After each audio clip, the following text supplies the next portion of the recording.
Today I'm going to be showing you how to create specific boards and how to save posts like this so that they will always show up when you need them. Alright, so if you haven't already, click your little profile button right here and it will take you to your profile. You can see that I've had separate ones that I've created, but I'm just going to use this board for example. It has a few recipes on it that I thought were interesting. So how I was able to create this was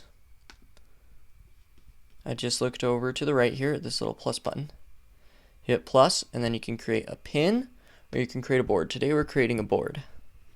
So you can put what kind of board you want it to be. So like for this one, I'm just going to put easy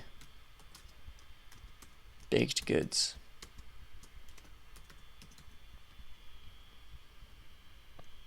And then create.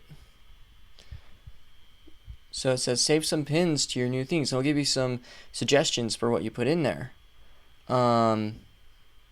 This one looks pretty good. Easy mini cinnamon sugar muffins looks great. So I'll save that one, and now it has been saved to my board. Also, you can see soft and chewy sugar cookies. That looks really good to me too. So we'll do that. Done. We can search in here for anything that we want, and I really want snickerdoodles.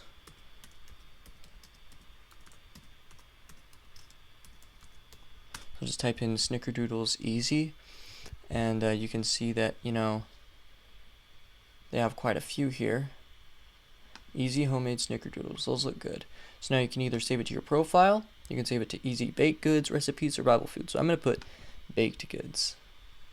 Okay, there we go, save to baked goods. Now you can click on baked goods and go see that it has been added to your baked goods. Alright guys, thank you so much for watching my tutorial on how to save pins.